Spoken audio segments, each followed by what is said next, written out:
আশা করি সবাই খুব ভালো আছো আর আনন্দে আছো। বং টুকিটাকির আরেকটা নতুন ব্লগে তোমাদের সবাইকে স্বাগত। আজ শনিবার, ঘড়িতে বাজে প্রায় 11টা মতো। কর্তাগিন্নি দুজনে ব্রেকফাস্ট সেরে থলি নিয়ে বেরিয়ে পড়লাম সাপ্তাহিক বাজার করার জন্য। আবার এই বাজারটাও আমাদের ঘর থেকে খুবই কাছে, ধরো প্রায় 2 কিলোমিটার দূরে। প্রথমে যখন আমরা শ্রীলঙ্কায় এসেছিলাম তখন কিন্তু এই বাজারটার ব্যাপারে জানতাম না। তখন বেশ অনেকটা দূরে পেটায় গিয়ে বাজার করে নিয়ে আসতাম। সেটা যেমন ছিল ঝক্কি, সেরকম খরচ সাপেক্ষ। তারপরে ওর এক সহকর্মী বন্ধুর কাছ থেকে এই বাজারের খোঁজ পাওয়া গেছে। এটা কিন্তু আমাদের বাড়ির খুব কাছে আর প্রয়োজনীয় সব জিনিসই এখানে পাওয়া যায়। এই দেখো, তোমাদের সাথে গল্প করতে করতে প্রায় বাজারের কাছে চলে এসেছি। চলো তোমাদের একটু বাজারটা ঘুরে দেখাই। এই বাজারটার নাম হলো কলুপিটিয়া মার্কেট। বেশিরভাগ সময় আমরা নিচের এই সবজির দোকানটা থেকেই সবজিপত্র কিনে থাকি। একটু পরিচিতিও হয়ে গেছে এনাদের সাথে, আর দামটা কিন্তু বেশ একটু কমই নেয় আমাদের কাছ থেকে। দেখছো তো এখানকার সবজিপাতিগুলো কিন্তু বেশ হৃষ্টপুষ্ট। আমাদের ওখানে হয়তো এত বড় বড় সবজি দেখলে আমরা কিনতামই না। এবার চলো ভারতীয় মুদ্রায় সবজিপাতিগুলোর কত দাম তার সাথে তোমাদের একটু পরিচয় করাই। ওই যে সবুজ কালারের লেবুটা দেখছো, ওর দাম প্রায় 514 টাকা কিলো। লঙ্কার দাম প্রায় 114 টাকা কিলো। আমি কিন্তু যা বলছি সবই কিন্তু ভারতীয় মুদ্রায়। গ্রিন কালারের ক্যাপসিকামটার দাম প্রায় 342 টাকা কিলো। আর এই যে সবুজ কালারের পেঁপেটা দেখছো, এর দাম প্রায় 85 টাকা কিলো। এছাড়া আলুর দাম হলো প্রায় 91 টাকা কিলো। পেঁয়াজের দাম প্রায় 85 টাকা কিলো। সব কিছুর দামই কিন্তু প্রায় আকাশ ছোঁয়া। এই দেখো একটা জিনিস দেখাই, এইসব দোকানে কিন্তু আবার মধু, দই, এইসব টুকিটাকি জিনিসও রেখে থাকে।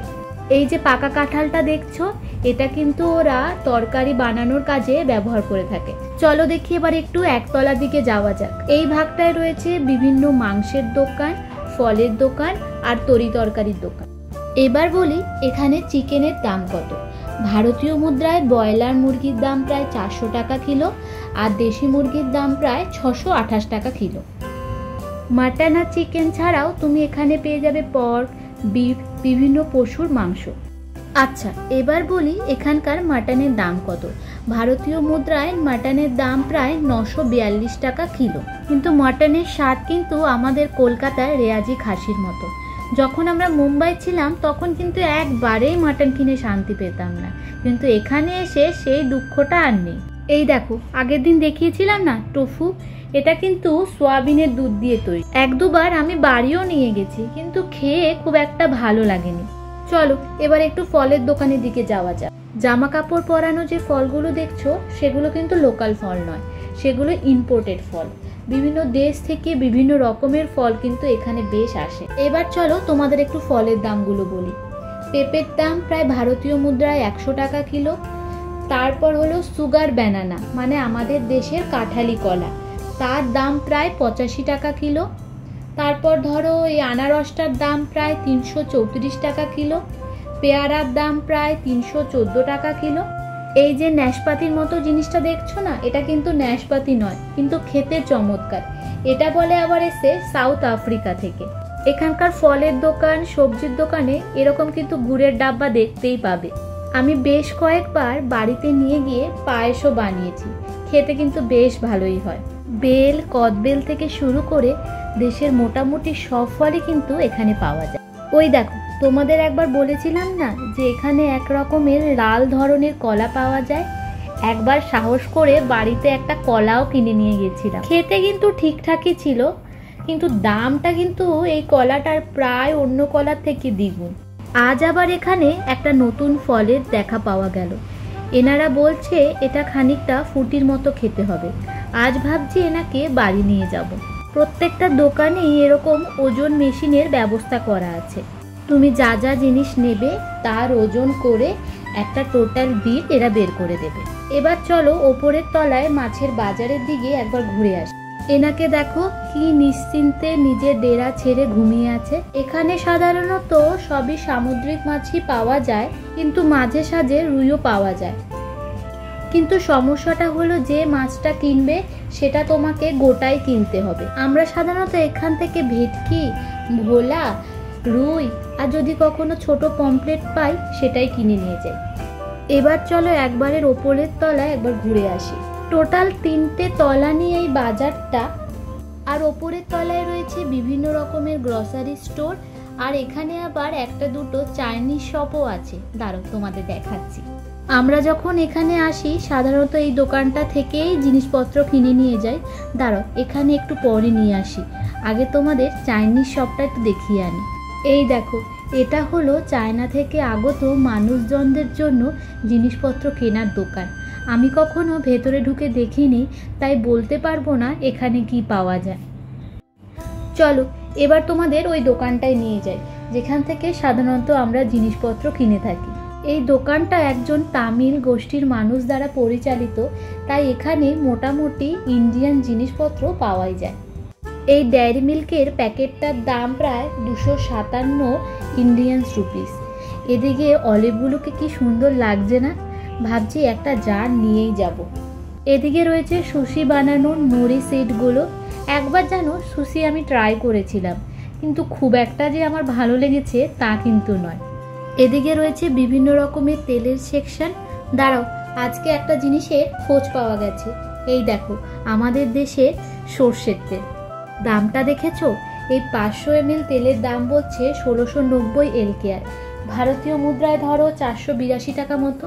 এখানকার প্রত্যেকটা দোকানে কিন্তু এরকম ড্রাই ফিশের সেকশন তুমি পেয়ে যাবে। আমরা যেহেতু খাই না তাই কখনো নিয়েও যাওয়া হয়নি। এই দেখো, জাল লোভে এখানে বারবার আসা। এখানে কিন্তু এরকম কন্টেনারে গোলাপ জামুন আর রসগোল্লা পাওয়া যায়। আবার এই মিষ্টিগুলো কিন্তু ইন্ডিয়া থেকে এসছে, যদিও স্বাদ কিন্তু আমাদের দেশের মিষ্টির মতন নয়, ওই দুধের স্বাদ ঘোলে মেটানোর মতো। এদিকে এক সপ্তাহের জন্য মোটামুটি বাজারপত্র হয়ে গেছে। চলো এবার থলি ভরে বাড়ির দিকে রওনা দেওয়া যাক। এখানকার মানুষগুলো কিন্তু খুবই হেল্পফুল। আমি যদি একাও বাজারে আসি তাতেও কিন্তু আমার কোনো সমস্যা হবে না। এরা এভাবেই টুকটুক ডেকে ব্যাগপত্র সব গাড়িতে তুলে দেয়। গাড়িতে যেতে যেতেই আমরা দুজনেই ডিসাইড করে নিয়েছি আজকে রাতে কি স্পেশাল মেনু হবে। শত হোক উইকেন্ড বলে তো কথা। রাতের ব্লগটা একদম শুরু করলাম রান্নাঘর থেকে। আজ বানানো হবে আমাদের সহজ উপায়ে ঘরে তৈরি বিরিয়ানি। আর আজ রাতের খাওয়ার তৈরির দায়িত্বটা কিন্তু বরমশাইয়ের, আমি হলাম ওনার আজ হেল্পার। এই বিরিয়ানির উৎপত্তিটা কিন্তু আমরা যখন মুম্বাই গেছিলাম সেখান থেকে। কলকাতা ছাড়ার পর মানুষ হয়তো যে জিনিসটা সবচেয়ে বেশি মিস করে সেটা হয়তো কলকাতার বিরিয়ানি আর ফুচকাই হবে। এই দেখো, কথা বলতে বলতে মাংসটা ম্যারিনেট করার পেস্টটা কিন্তু বানানো হয়ে গেল। বেশি কিছু লাগবে না, দুটো মিডিয়াম সাইজের পেঁয়াজ, একটু আদা কুচি, একটু রসুন কুচি আর স্বাদ মতো লঙ্কা, সব কিছু টুকরো করে কেটে মিক্সার গ্রাইন্ডারে একবার ঘুরিয়ে নিলাম। এবার মাংসের মধ্যে পেস্টটা ছাড়াও দিয়ে দিলাম প্রয়োজন মতো নুন, হলুদ, কাশ্মীরি লঙ্কার গুঁড়ো, বিরিয়ানি মশলা আর একটু বেশি পরিমাণে দই। সব কিছু দিয়ে ভালোভাবে মাখা হয়ে গেলে আমি এর মধ্যে অ্যাড করে দেব প্রয়োজন মতো তেল, একটু লেবুর রস, আর আলুগুলো কিন্তু আমি এর মধ্যেই রেখে দেব ঘন্টা দুয়েকের জন্য। এদিকে আমি পেঁয়াজটা একটু কেটে নিচ্ছি বেরেস্তার জন্য। তোমরা যত পাতলা করে কাটতে পারবে ততটাই ভালো হয়, আর আমি একটু বেশি বেরেস্তা বানাই তাই জন্য একটু বেশি পরিমাণে পেঁয়াজ কেটে দিলাম।